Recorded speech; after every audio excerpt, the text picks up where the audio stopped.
السلام عليكم. في الفيديو ده ان شاء الله هنتعلم مع بعض حاجه اسمها ميتا. الميتا من الحاجات اللي بتساعدنا ان احنا نعرف الموقع بتاعنا لمحركات البحث. يعني انا عايز اقول لجوجل مثلا الموقع بتاعي بيقدم خدمات تصميم المواقع، بيقدم خدمات مونتاج الفيديوهات. فانا باستخدام الميتا اللي احنا هنتعلمها النهارده هنعرف الكلام ده لمحركات البحث. الحاجة التانية ان هي بتساعدنا نبني مواقع متجاوبة. يعني ايه متجاوبة؟ يعني بتشتغل على كل الشاشات، وده موضوع او توبيك احتمال كبير يكون ليه درس منفصل. ازاي نعمل موقع متجاوب مع كل الشاشات، يشتغل على الموبايل، يشتغل على التابلت، يشتغل على الايباد. فده هيكون موضوع منفصل. طيب، حاجة من ضمن الحاجات اللي موجودة عندنا في الموقع بتاعنا ان احنا بنكتب بالعربي. يعني انا هنا كاتب اسمي مصطفى محمد ومعروضة بشكل كويس، وده ليه اسبابه. خلينا هنا نشوف الصورة اللي هوريها لكم دي دلوقتي بالشكل ده. هنا عندي this is العربية تكست شغالة بشكل كويس. تحت مكتوب this is، وبعد كده الكلام دخل في بعضه تكست. لان نوع احنا بنستخدم هنا علشان نعرض عربي، بنستخدم حاجة اسمها نوع الترميز. ترميز معين بيخلي المتصفح عنده القدرة ان هو يعرض الكلام بالعربي. فهنا this is العربية شغالة بشكل كويس، وهنا باظت. بل ممكن انه يحصل اسوأ من كده. يعني هو هنا قرأ الحروف، ممكن انه يحصل اسوأ من كده ان هو يعرض الكلام كرموز. هو مش قادر يفهم ايه ده، مش قادر يفهم الكلام ده بيشتغل ازاي. طيب، هنا احنا بنستخدم ترميز اسمه UTF-8. خلينا ان احنا نكتب الكود مع بعض، ونكتب الكود خلينا نكتب الاول الكود اللي بيعمل المشكله، وبعد كده نكتب الكود اللي بيحل المشكله علشان نشوف الموضوع مع بعض. طيب، هنا في الهيدر بتاعي احنا قلنا الكود اللي مش بيظهر لليوزر بنحطه هنا عندي في الهيدر. هنكتب، هي اصلا مكتوبه الميتا تشارست UTF-8.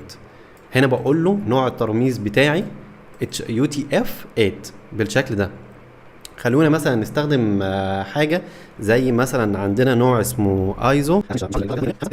هو بالمناسبه انت كمبرمج، لان انت بتتعلم حاجات كتيره قوي، فانت مش لازم تكون حافظ كل حاجه. يعني في حاجات لحد النهارده وانا شغال بدخل اجيبها من جوجل عادي جدا. المهم ان انت تبقى فاهم انت بتعمل ايه. فعادي ان انت مثلا حاجه زي ايزو 88591 عادي ان انت ما تكونش حافظها. طيب، ريلود زي ما انتم شايفين الموقع ضرب.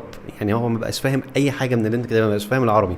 طب هل ممكن دلوقتي الايز ده مثلا لو قلت له مثلا كتبت اسمي مصطفى محمد، هل ممكن ان هو يدعم الانجليزي بالشكل ده؟ هو فعلا يدعم الانجليزي. انتوا متخيلين بقى لغات زي الصيني او التايواني؟ هي القصه دي كبيره شويه، قصه الترميز والحاجات اللي زي كده كبيره شويه. احنا هناخد منها اللي يهمنا او اللي يخصنا في الدرس ده، ان احنا بنستخدم ميتا اسمها UTF-8 بالشكل ده. UTF-8 دي الميتا اللي بتساعدنا ان احنا نقول للمتصفح بتاعنا ان احنا بنكتب عربي، فهو بيفهم العربي ده. طيب، عندنا كمان حاجتين هناخدهم في الدرس ده، اللي هي عندي حاجه اسمها ميتا ديسكريبشن. الميتا ديسكريبشن فكرتها ايه او بتتكتب ازاي الاول؟ خلينا قبل ما نقول ان هي بتتكتب ازاي، خلينا الاول نفهم فكرتها. انا هاجي النهارده هدخل على جوجل مثلا، هقول له خلينا نقول مثلا learn HTML بالشكل ده. هنا اول حاجه ظهرت لي هنا مثلا كود اكاديمي كاتبين start at the beginning by learning HTML basics. ازاي كود اكاديمي عرفوا جوجل ان هم عندهم كلمه HTML؟ يعني كلمه HTML دي لما حد بيدور عليها على جوجل، فازاي جوجل بيعرف ان الموقع ده بيقدم مثلا مواضيع عن ال HTML، بيقدم دروس عن ال HTML؟ عن طريق حاجه اسمها ميتا ديسكريبشن. احنا بنوصف الموقع بتاعنا لمحركات البحث. طيب، بتتكتب ازاي؟ بنيجي هنا بنقول له ميتا نيم، هي ليها اسم، النيم بتاعها ديسكريبشن بالشكل ده. وبعد كده بعد ما قلت له ان انا هعمل ديسكريبشن، يعني في ديسكريبشن، انا عايز اقول له بقى الديسكريبشن بتاعي ايه. فالكونتنت بتاع الميتا دي بالمناسبه لما بعمل كده، لما بعمل الباك سلاش دي وبعد كده بقفل، دي حركه تنظيميه شويه بتعرفنا ان الاليمنت ده ملوش كلوزنج تاج. يعني انا مش بقول ميتا وبعد كده بروح اقول ميتا، لا، هو بس ليه كده، هو ليه كده. انا حركه تنظيميه مش بتاثر في الكود، مش بتاثر في الاوتبوت، لكن هي بتعرفنا ان الاليمنت ده ملوش كلوزنج تاج. طيب، انا هنا النيم بتاع الميتا دي نيم، النيم بتاع الميتا دي، اسم الميتا دي description. المحتوى بتاعها ايه بقى؟ يعني انت هتعرف الموقع بتاعك لجوجل ازاي؟ والله انا هقول له هلو، او this is. بتعرف الموقع بتاعك ده لمحركات البحث، بتعرفهم انت بتعمل ايه، بتعرفهم الموقع ده بتاع ايه. طيب هنا دي الديسكريبشن كده. لما حد يجي يدور مثلا مصطفى، هو طبعا المفروض ان انا اكون دقيق شويه، يعني اكتب مثلا مصطفى محمد او مصطفى سينتاكس. يعني انا مثلا لو رحنا هنا مثلا على جوجل دلوقتي ودورنا على مثلا كلمه سينتاكس بالشكل ده، هتلاقي ويكيبيديا فيها سينتاكس، هتلاقي كلمه سينتاكس ظاهره كتير قوي. لكن لو رحت مثلا قلت لجوجل قلت له مصطفى سينتاكس، فهنا الويب سايت بتاعي، اليوتيوب، التيك توك، الفيسبوك، فهنا انا بتارجت كلمات معينه علشان اظهر في محركات البحث. طبعا الموضوع ده خاص بحاجه او بتخصص اسمه SEO. هو موضوع متخصص لوحده، يعني SEO انا بحس ان هو انت ده تخصص حد بيدرسه علشان يقدر يعمله بشكل كويس. وانت علشان تعرف نفسك لمحركات البحث بحيث ان انت تظهر في النتائج الاولى، مش بس مجرد ان انت بتكتب ميتا او كده، ده بيبقى موضوع تاني. لكن احنا كديفلوبرز بناخد هنا اللي يهمنا.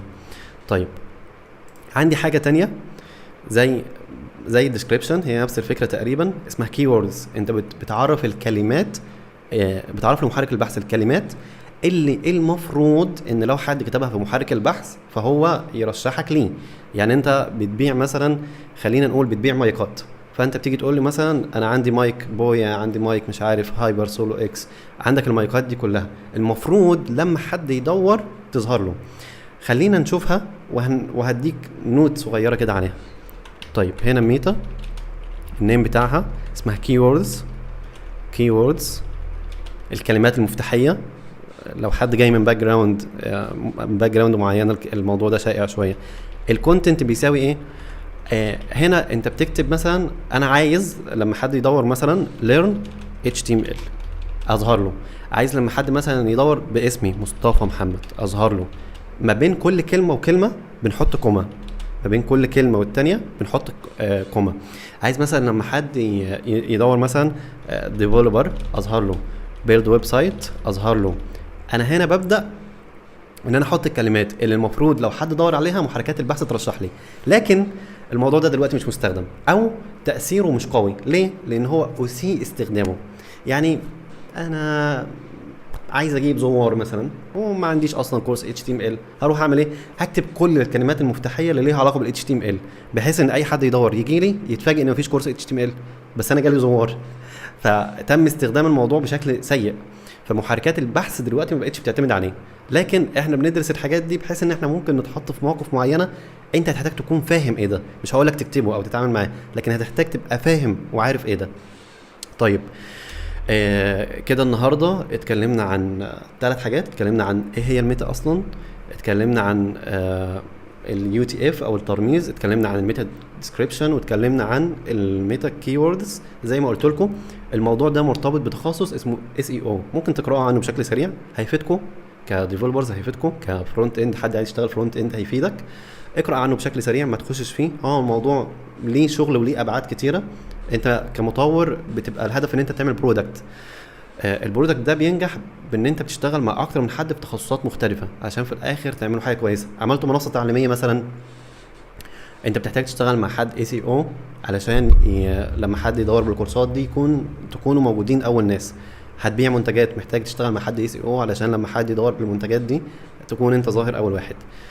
فاتمنى ان شاء الله ان الموضوع يكون مفيد، ولو في حاجه مش واضحه او انت ما فهمتش حاجه سيب لي كومنت وان شاء الله ارد عليك، واشوفكم في الدرس الجاي ان شاء الله. السلام عليكم.